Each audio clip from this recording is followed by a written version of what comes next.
जय हिंद एवरीवन। आज की क्लास में हम बात करेंगे पॉलिटी की। किस क्लास की बात करेंगे? Polity, right. तो चलिए क्लास को स्टार्ट करते हैं। फिर भारत का संविधान, ठीक क्या है? भारत का संविधान। ओके, तो चलिए क्लास को स्टार्ट करते हैं। इसके पहले क्लास में आप लोगों का जो कंप्लीट हुआ था वो 1 से 4 तक, कितना 1 से 4 तक कंप्लीट हो चुका था, राइट। 1 से 4 तक कंप्लीट हुआ था ना। वही आज 1 से लेकर 4 तक कंप्लीट हो चुका था, राइट।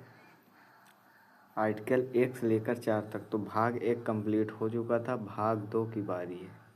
अब आज हम लोग भाग 2 को समाप्त करेंगे। क्या समाप्त करेंगे? भाग 2 1 से 4 तक कंप्लीट हो चुका था। आज हम लोग भाग 2 में नागरिकता को समाप्त करेंगे।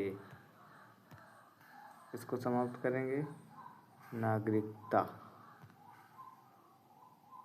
ठीक।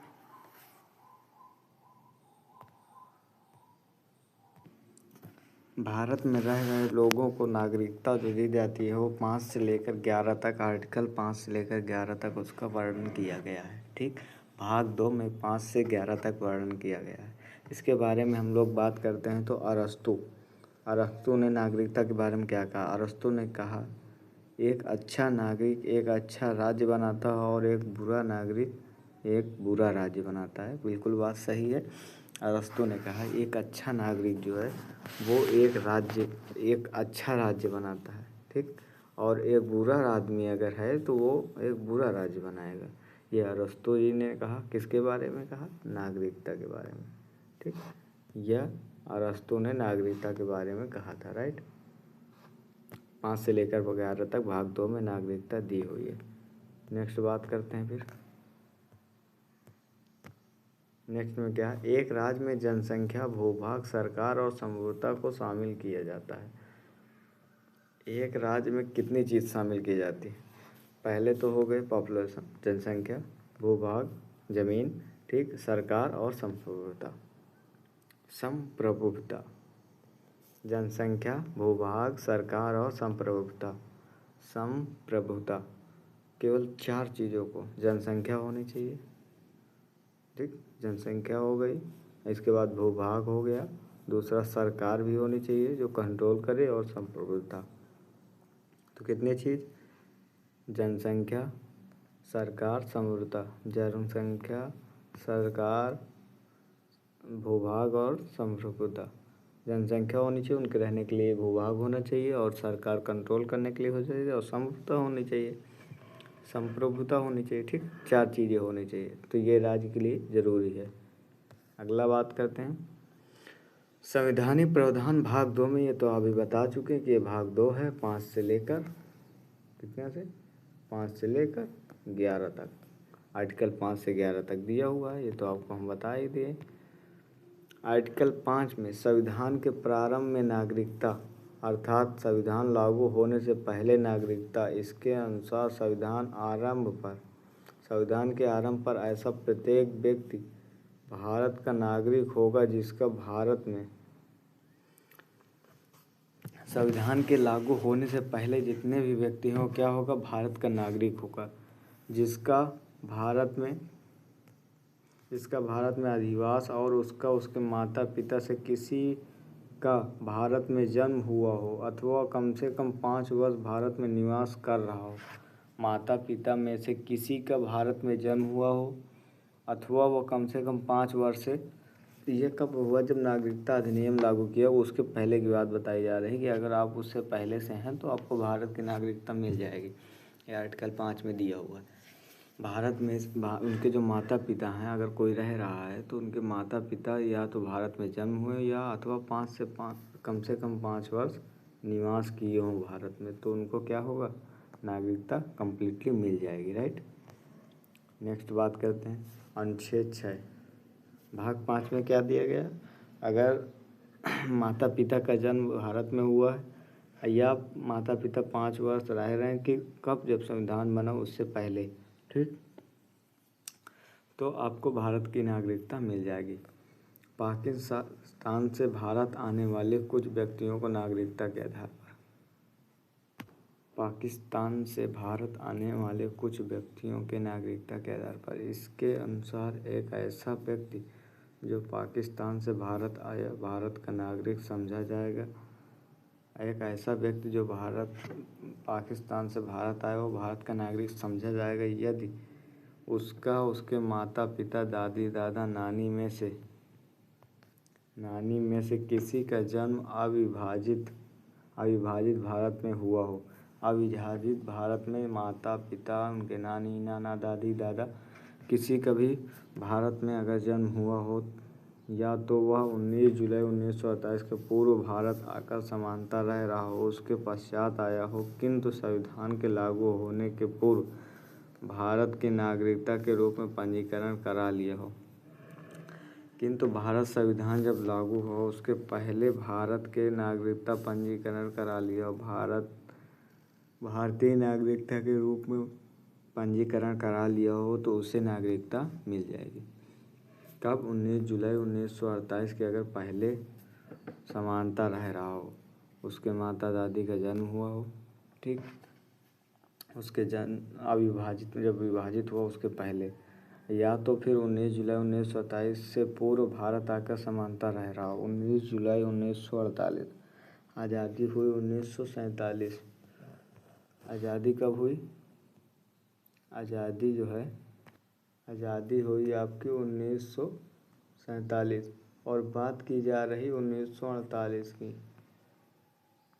19 जुलाई 1947, तो अप्रॉक्स में अगर देखा जाए तो 1 ईयर का समय है, ठीक। 1 ईयर में आप वहाँ से अगर कुछ भी सोच के चले जाते हैं 19 जुलाई 1948 तक, 19 जुलाई 1948 के पहले अगर चले जाते हैं तो आपको भारत की नागरिकता मिल जाएगी। समानता रह रहा हो, उसके पश्चात आया हो, किंतु संविधान लागू होने से पहले भारत नागरिकता के रूप में पंजीकरण करा ली हो, तो उसे नागरिकता आराम से मिल जाएगी। भाग 6 में दिया हुआ है, राइट। अनुच्छेद 7 में भारत को जाने वाले कुछ व्यक्ति जो पाकिस्तान को जाने वाले व्यक्ति, जो भारत से पाकिस्तान जाने वाले व्यक्ति के नागरिकता के स्वेच्छा से अर्जित करने वाले व्यक्तियों का नागरिक होना, इसके अनुसार यदि कोई व्यक्ति 1 मार्च 1947 के पश्चात ऐसे भारतीय राज्य क्षेत्र में जो इस समय पाकिस्तान का भाग है, ऐसे राज्य क्षेत्र में जो इस समय पाकिस्तान का भाग है चला गया हो, उसकी भारतीय नागरिकता समाप्त हो जाएगी। जो इस समय पाकिस्तान का भाग है, अगर वो 1947 के बाद पाकिस्तान चला गया हो तो उसकी भारत की नागरिकता समाप्त हो जाएगी। किंतु यदि वह किसी ऐसी अनुज्ञा के द्वारा पुनः भारत लौट आया हो, पुनर्वास स्थायी रूप से लौटने के लिए किसी विधि के अधीन दी गई हो, तो उसके संबंध में यह माना जाएगा कि 19 जुलाई 1948 के पश्चात प्रव्रजन किया है। 19 जुलाई 1948 के पश्चात भारत ने प्रव्रजन किया है और वह अनुच्छेद 6 के अनुसार भारत की नागरिकता प्राप्त कर सकता है। अगर वो विभाजन के दौरान 1947 में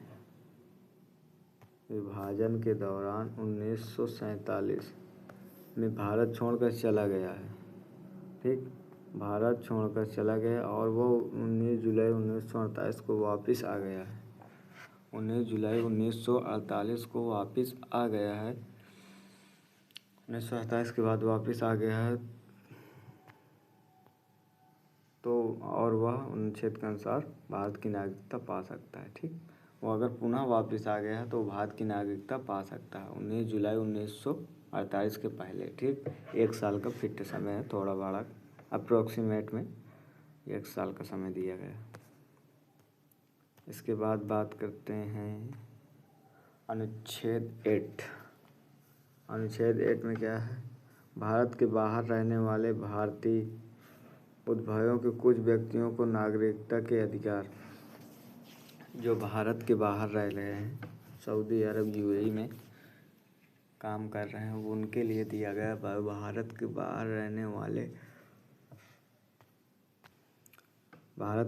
रहने वाले भारतीय उद्भव के कुछ व्यक्ति को नागरिकता के आधार। इसके अनुसार यदि कोई व्यक्ति स्वयं, उसके माता पिता, दादी नानी नाना में से कोई भारत में जन्मा हो किंतु वह भारत के बाहर अन्य किसी देश में रह रहा हो, उसे भारतीय नागरिकता समझा जाएगा। उसे भारतीय नागरिकता, वो रह रहा है ना कि वहाँ की।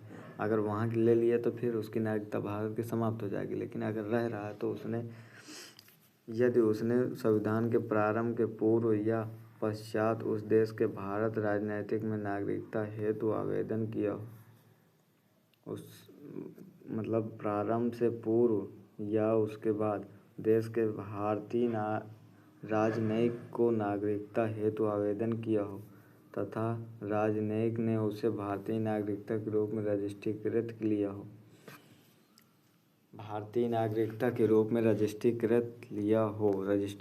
कर लिया हो, अनुच्छेद 9 में दिया हुआ।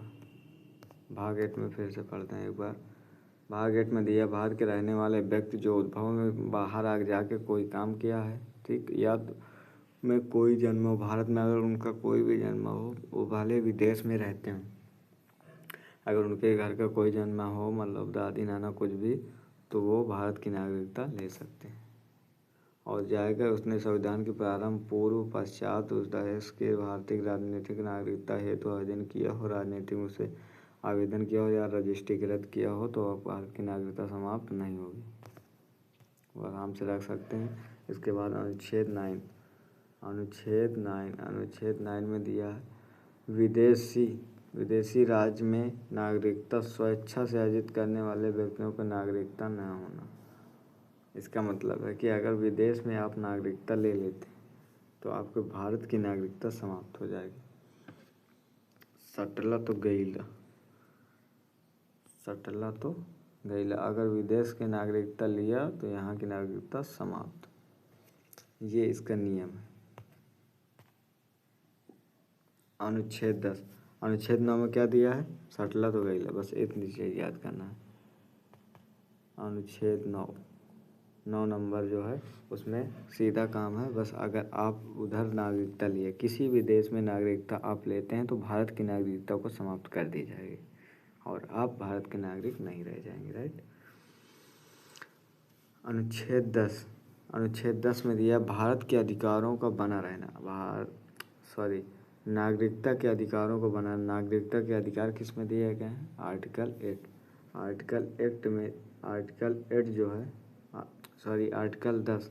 आर्टिकल 10 में जो दिया है, भारत के अधिकार का बना रहना।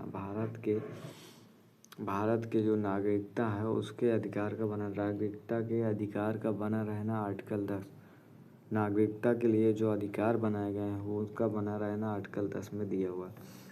अनुच्छेद 11, संसद द्वारा नागरिकता के अधिकार का विधि द्वारा विनिमय किया जाना। संसद द्वारा नागरिकता के अधिकार का विधि द्वारा विनिमय किया जाना। आर्टिकल 11, संसद द्वारा नागरिकता के अधिकार का विधि द्वारा विनिमय किया जाना ही आर्टिकल 11 में दिया हुआ है। भारत में एकल नागरिकता का प्रावधान है। कौन सी नागरिकता भारत में चलती है? एकल नागरिकता का प्रावधान है।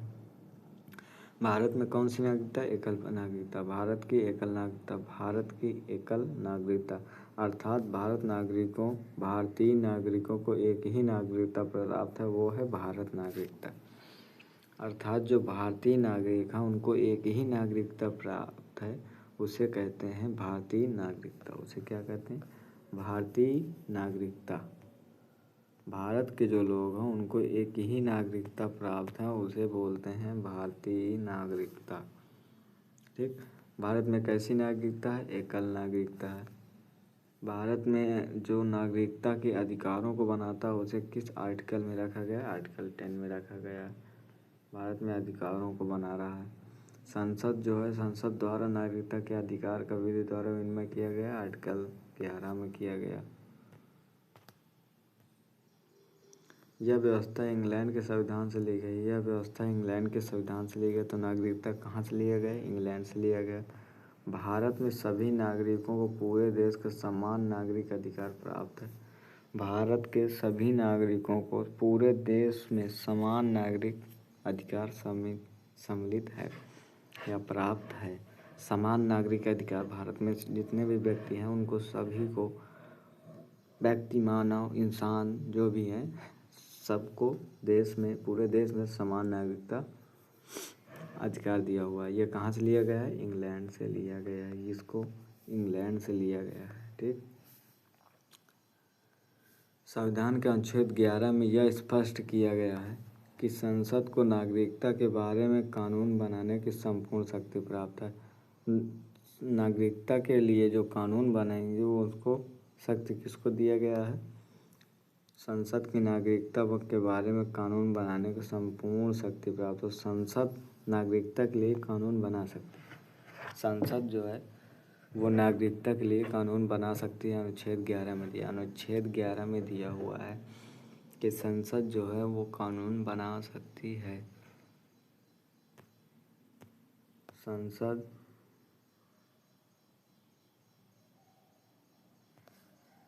अनुच्छेद 11 में क्या दिया हुआ है? संसद जो है वो कानून बना सकती है। संसद अनुच्छेद 11 में स्पष्ट किया है नागरिकता के जो अगर बदलाव भी करना है उसके लिए कानून बनाना है तो वो बनाएगा।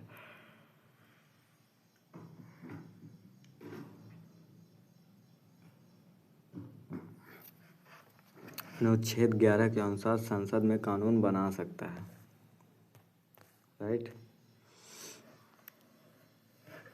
भारत की नागरिकता समाप्त कैसे कैसे समाप्त होगी, उसके पॉइंट क्या है? किसी नागरिक की नागरिकता का अंत निम्न 3 प्रकार से होता है। इसमें पहला, सेकंड, थर्ड 3 प्रकार से होगा। पहला क्या है? अन्य देश की नागरिकता ग्रहण की। सटला तो गई ला। अन्य देश, किसी भी देश की अगर नागरिकता आपने ली तो भारत की नागरिकता तुरंत बाहर कर ली जाएगी, आपसे तुरंत छीन ली जाएगी कि भाई तुम उधर सट गए हो, अब इधर से निकलो। दो जगह तो नहीं कर सकते हो कि उधर भी रहो इधर भी काम बनाते रहो। उसके द्वारा स्वेच्छा से नागरिकता त्याग देना। एक तो या तो खुद त्याग दे और दूसरा या तो उधर सट जाए। ठीक। इंग्लैंड, फ्रांस, नाइजीरिया जो भी है, किसी भी देश के साथ अगर वो सट जाता है तो उसकी नागरिकता समाप्त हो जाएगी। उसके द्वारा स्वेच्छा से नागरिकता त्याग देना ही नागरिकता समाप्त हो जाएगी। अगर वो स्वेच्छा से अपनी मर्जी से अगर नागरिकता को त्याग देता है कि नहीं मुझे भारत की नागरिकता नहीं चाहिए, तो नागरिकता उसकी ले ली जाएगी और स्वीकार कर ली जाएगी, तो नागरिकता उसकी समाप्त हो जाएगी। सरकार द्वारा उसे नागरिकता से वंचित किए जाने पर, सरकार द्वारा कई बार होता है कि सरकार भी उसे भारत की नागरिकता देने से इनकार कर देती है, जिसमें उसको वंचित कर दिया जाता था। अगर भारत की नागरिकता नहीं है तो आप भारत में रह नहीं पाएंगे। पहली बात तो ये है। आप विदेश में जाकर भी यही होता है कि विदेश में जाकर विदेश की नागरिकता स्वीकार करें तो भारत सरकार 3 ऑप्शन देती है। मतलब नागरिकता समाप्त होने के 3 कारण। या तो आप विदेश में रहने लगे हों और वहीं नागरिकता ले लिए हों, दूसरा अपनी मर्ज़ी से अगर नागरिकता का त्याग दिए हों अपनी मर्ज़ी, तीसरा अगर सरकार ने ही तुमसे छीन लिया। तो कितने हो गए? पहले ये बताओ। एक तो हो गया सटला तो गईला, विदेशी में लिए तो भारत की नागरिकता समाप्त, स्वेच्छा से त्याग दिए। एक और बचा, अगर अपनी मर्जी से त्यागे। और तीसरा क्या है? भारत सरकार के द्वारा ही आपको हटा दिया गया हो, मतलब न दिया गया हो आपको, तो उसमें भी हो सकता है। भारत सरकार निम्न आधार पर व्यक्ति की नागरिकता को समाप्त कर सकती है। संविधान के प्रति अनिष्ठा दिखाने पर। अगर संविधान के प्रति आप अनिष्ठा दिखाएंगे तो आपकी नागरिकता समाप्त कर दी जाएगी। सरकार के संविधान के प्रति, सरकार नहीं, सरकार कहाँ ख़त्म कर देगी। संविधान में आँच आ रही है तो उसके लिए आपको आपकी नागरिकता समाप्त कर सकती है। युद्धकाल शत्रु की सहायता करने पर। अगर युद्ध काल में आपने शत्रु की सहायता की, मतलब दुश्मन की सहायता की। भारत और पाकिस्तान के भी बीच ऑपरेशन सिंदूर चला। आप इधर युद्ध चालू था, ठीक, और आप संदेश दे रहे थे यहाँ का गुप्त जो बातें हैं, भारतीय बातें को अगर देते हैं तो उसमें युद्ध का शत्रु की सहायता करने पर आपको पहले बात तो जेल होगी, FIR होगा, जो भी होगा, उसके बाद आपकी नागरिकता भी समाप्त की जा सकती है। वो संसद के ऊपर डिपेंड करता है कैसा डिमांड करता है, और संविधान में जो भी है वो उसके ऊपर है कि ली जाती है कि नहीं ली जाती। कई बार बख्शा भी जाता है। तो युद्ध के दौरान अगर शत्रु की सहायता करते हैं, दुश्मन की सहायता करते हैं तो आपकी नागरिकता समाप्त कर जाएगी, और ये बिल्कुल राइट भी है, नो डाउट होना चाहिए। स्त्री द्वारा विदेशी पुरुष से विवाह करने या लगातार 7 वर्ष तक भारत से बाहर रहने पर। एक तो आप 7 वर्ष से अगर भारत से बाहर हैं, दूसरा है कि विदेशी पुरुष से विवाह करने पर। स्त्री द्वारा विदेशी पुरुष से, जो महिला हैं अगर विदेशी पुरुष से विवाह कर लेती है, विदेशी किसी पुरुष से, भारत, पाकिस्तान, बांग्लादेश, भूटान, नेपाल, अमेरिका, चाइना, पाकिस्तान, जो भी हैं, सभी देश में से किसी भी देश को, इतने देश हैं, किसी भी देश से अगर महिला, भारतीय महिला शादी कर लेती है और 7 वर्ष से अधिक अगर भारत से बाहर रहने लगती है, 7 वर्ष से अधिक, तो उसकी नागरिकता समाप्त हो जाएगी। पहला क्या था, संविधान की प्रति अनिष्ठा दिखाने पर संविधान में अगर कोई भी आ जाए तो आपको भारत की नागरिकता समाप्त कर दी जाएगी। युद्ध के दौरान अगर दुश्मन की सहायता की जाएगी तो नागरिकता समाप्त हो जाएगी। तीसरा दिया, स्त्री अगर किसी विदेशी से शादी करती है और 7 वर्ष तक उसी के साथ रहती है और भारत नहीं आती है, भारत से बाहर रहती है, मतलब भारत आ जाए तो कोई दिक्कत नहीं, भारत से अगर बाहर रही तो फिर उसकी नागरिकता समाप्त हो जाएगी। अगला है भारत नागरिकता अधिनियम। नागरिकता अधिनियम 1955 के अधीन नागरिकता 1955 नागरिकता अधिनियम कब दिया गया, 1955 में दिया गया। नागरिकता अधिनियम 1955 में दिया गया।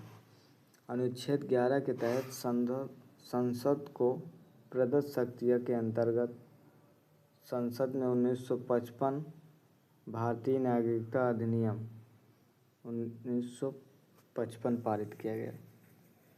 1911 के तहत अनुच्छेद 11 के तहत दिया गया था कि संविधान का जो संशोधन है वो अनुच्छेद 11 के अनुसार किया जा सकता है। एक बार दिखा दें, एक बार दिखाते हैं, 1 मिनट। अनुच्छेद 11 संसद को नागरिकता, पढ़ो, संसद को नागरिकता के बारे में कानून बनाने का संपूर्ण अधिकार। नागरिकता के लिए अगर कानून बनाना पड़े, कुछ भी उसके संशोधन किया जाना चाहिए तो अनुच्छेद 11 के अनुसार किया जा सकता है। यह अनुच्छेद 11 में दिया गया था ना, तो यहीं पास वही किया गया। 1955 के अधीन संसद का जो नागरिकता अधिनियम 1955 दिया गया। नागरिकता अधिनियम 1955 अनुच्छेद 11 के तहत ही संसद को प्रदत्त शक्ति के अंतर्गत संसद 1955 नागरिकता अधिनियम पारित किया। 1911 अनुच्छेद 11 के अनुसार 1955 में भारतीय नागरिकता अधिनियम 1955। यह अधिनियम संविधान लागू होने के पश्चात प्राप्त करने और उसके समाप्त होने के संबंध में बातों में उपबंध करता है। समाप्त होने से संबंधित बातों के लिए उपबंध करता है। संविधान लागू होने से पहले और संविधान लागू होने के बाद नागरिकता प्राप्त करने और उसके समाप्त होने के लिए उपबंध करता है। नागरिकता कानून 1955 भारतीय नागरिकता से जुड़ा एक विस्तृत कानून है, जिसे 5 प्रकार के नागरिकता के अर्जन की व्यवस्था है। 5 प्रकार के नागरिकता के अर्जन की व्यवस्था है, जैसे जन्म से, वंशानुक्रम, पंजीकरण, देशीकरण और भूमि के अर्जन से। ठीक, जन्म से हो सकता है, एक तो या तो जन्म या तो वंशानुगत क्रम, बाप महतारी लैंग्वेज जो है ये गांव की भाषा है, माताश्री, तो आपके पिताश्री माताश्री जो भी हैं कोई भी अगर यहाँ पर से है भारतीय से तो वंशानुगत क्रम लिया जाता है, जन्म से या वंशानुगत क्रम से। पंजीकरण में 7 वर्ष, पंजीकरण में 7 ईयर, ठीक, पंजीकरण में 7 ईयर हो गया, और देशीकरण में आपको 10 वर्ष रहना पड़ेगा। भूमि के अर्जन से, या तो आपकी भूमि यही हो, पहला क्या है, जन्म हो, वंशानुगत क्रम हो, या भूमि हो, या पंजीकरण, या देशीकरण। क्या का होना चाहिए, भूमि हो, ठीक। पहला तो आपका जो दिया है वो भूमि होना चाहिए। पहला जन्म, राइट, क्या होना चाहिए, पहले तो आपकी बात करें तो जन्म होना चाहिए, या तो आपका जन्म हुआ हो। और दूसरा जो आपका है, या तो आप वंशानुगत क्रम से हो, जन्म हुआ हो या वंशानुगत क्रम हो, माता पिता जो भी हैं, दादी दादा नानी नाना किसी भी जन्म से संबंधित हैं, किसी के रिश्तेदारी से संबंधित हैं, राइट, रिश्ते से संबंधित हैं तो वंशानुगत हो गया। जन्म हुआ हो या वंशानुगत हो, पंजीकरण हो, 5 हैं, ठीक, पंजीकरण हो, देशीकरण हो, और भूमि से अर्जन से। भूमि के अर्जन से, या तो आपके यहाँ भूमि हो, जन्म हो, वंशानुगत हो, भूमि हो। अब देशीकरण, पंजीकरण, देशीकरण, पंजीकरण, देशीकरण, पंजीकरण, देशीकरण, पी देशी से डी, पी डी, PhD कर देना चाहिए, ठीक। पंजीकरण, देशीकरण, पंजीकरण, देशीकरण। पहला क्या है, जन्म, जन्म, वंशानुगत, भूमि आपका इतना भूमि हो, ठीक। अब पंजीकरण, देशीकरण, ये सब दिया हुआ है। आप इसके बाद हम बात करते हैं तो नागरिकता अधिकार। नागरिकता अधिकार अधिनियम मुख्यतः 6 बार संशोधन किया जा चुका है, जिसमें 1986, 1992, 2003, 2005, 2015, 2019 में संशोधन किया गया है। 1986, 1992, 2003, 2005, 2015, 2019। 86, 92, 2003, 86, 92, 2003, 86, 92, 2003, 86, 92, 2003, 5, 15, 19, 5, 15, 19, 86, 92, 2003। पहला 86, याद करते चलो भाई लोग, नहीं तो याद होगा नहीं। 86, 92, 2003, 86, 92, 2003, 86, 92, 2003, 86, 92, 2003, 5, 15, 20, 19, 5, 15, 19, 5, 15 पुलवामा हमला 2019 में हुआ था, तो 19 में भी संशोधन हुआ, ठीक। संशोधन नागरिकता में कितने बार हुआ, 6 बार हुआ। पहला कब हुआ, 86, पहला 86, 92, 3, 5, 15, 19, 5, 15, 19।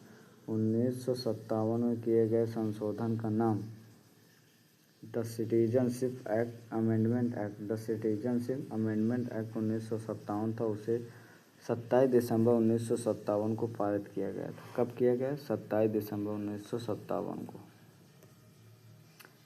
फिर नागरिकता संशोधन अधिनियम, नागरिकता संशोधन अधिनियम 1986। तो पहला संविधान कब किया गया, 86, लिख के बताते हैं, 1 मिनट, थोड़ा सा पेन ले लें। पहला 86, 92, 2003, क्योंकि ये 19 से चल रहा था ना, तो 1986, 92, 2003। 3 और कहाँ हैं, यहाँ लिख देते हैं। फिर 5, तो 2005, 15, 1 मिनट, 15, 19, हे भगवान, 19, ठीक, 5, 15, 19, ये 6 है ना। 86, 92, 3, 5, 15, 19, 86, 92, 3, 5, 15, 19 कम्प्लीटली हो गया आप लोगों का, हो गया ना, रिवाइज भी हो गया भाई साहब। अब हम लोग आगे बढ़ते हैं, आगे बढ़ते हैं फिर। नागरिकता संशोधन अधिनियम 1986 के अनुसार व्यक्ति के जन्म के समय उसके माता पिता में से किसी एक भारतीय नागरिक होना आवश्यक है। नागरिकता संशोधन अधिनियम 2003 में लागू होने के उपरांत वह बच्चा जन्म के समय माता पिता दोनों भारतीय नागरिकता संशोधन अधिनियम किया गया, उसमें उसके माता पिता में से किसी एक का भारतीय नागरिक होना आवश्यक है, तो आपको भारत की नागरिकता मिल जाएगी। ठीक, ये किसके तहत कहा गया? 1943 लागू होने के पहले बच्चा को जन्म के समय भारतीय हो अथवा जन्म के समय दोनों में से एक भारतीय नागरिक हो, अवैध प्रवासी ना हो तो भारतीय नागरिकता मानी जाएगी। भारतीय नागरिकता मम्मी पापा में से कोई भी एक हो, भारत के नागरिक से संबंधित हो, तो उसे भारत का नागरिक माना जाएगा। ठीक, नागरिकता संशोधन अधिनियम 2015 किया गया। तो अभी बताया गया इतना 5, 15 और 19, 5, 15, 19, राइट। तो 15 की बात करें तो संसद द्वारा संशोधित अधिनियम 2015 पारित करके नागरिकता अधिनियम 1955 में संशोधन किया है। नागरिकता अधिनियम 1955 में संशोधन किया, इसके द्वारा निम्नलिखित व्यवस्थाएं की गई। 1955 में जो संशोधन हुआ था उसके बारे में संशोधन किया है, राइट। इस संशोधन द्वारा भारतीय मूल के व्यक्ति PIO कार्ड द्वारा समुद्र पारी भारतीय नागरिक IOC कार्ड को एक साथ मिलाने की व्यवस्था की गई। POI कार्ड स्कीम 2002 में और OCI स्कीम कार्ड 2005 में शुरू हुए। POI 2002, OCI 2005 में दोहरी नागरिकता की सीमित संस्करण के रूप में देखा गया। दोहरी नागरिकता के रूप में देखा गया। यह जब शुरू की गई POI 2002 में, OCI 2005 में, तो इसमें दोहरी नागरिकता का संकेत देखा गया। दोहरी नागरिकता का संकेत है। POI कार्ड योजना समाप्त कर दी गई। POI समाप्त कर दी गई। अभी तक जारी किए गए POI कार्ड वाले OCI कार्ड होल्डर समझा जाएगा। अभी तक जो जारी किए गए PIO कार्ड, POI बोल रहे थे, PIO कार्ड होता है, बकलोल हो गए। अभी तक जारी किए गए PIO कार्ड को OCI कार्ड होल्डर समझा जाएगा। अनिवासी भारतीय NRI जो लोग हैं, ये भारत के ही नागरिक हैं होते हैं, किंतु नौकरी व्यवसाय के संबंध में भारत से बाहर निवास करते हैं। व्यापार करने के लिए जो है, नौकरी करने के लिए ये लोग बाहर में रहते हैं, विदेश में रहते हैं। तो भारतीय पासपोर्ट धारण करते हुए उन्हें मतदान का अधिकार तो है, किंतु चुनाव लड़ने का अधिकार नहीं है। विदेश में घूमे हुए रहते हैं तो इनको मतदान कर सकते हैं, लेकिन चुनाव लड़ने का अधिकार नहीं है। इनको भारत के समान नागरिक को प्राप्त सभी लाभ प्राप्त हैं। भारत के एक सामान्य नागरिक को जो प्राप्त हैं वही लाभ इनको मिले, लेकिन मतदान इनको कर सकते हैं, लेकिन चुनाव नहीं लड़ सकते। तो चुनाव लड़ने का अधिकार नहीं होता है किनको? NRI। इसको याद कर लीजिए, बहुत बढ़िया रहेगा। NRI जो है आपका और गड्ढा कर देते हैं भाई। तो अनिवासी भारतीय जो NRI लोग हैं, वो उनको मतदान करने का अधिकार तो है, लेकिन चुनाव लड़ने का अधिकार नहीं है। आगे बात करते हैं भारतीय मूल के व्यक्ति जो होते हैं PIO, इसको समाप्त कर दिया गया था। इसके द्वारा जो आए थे उनको CIO में रखा। क्या बोलते हैं? OCI में CIO निकल आता है। ये PIO है तो CIO बोल दिए थे। OCI, ठीक।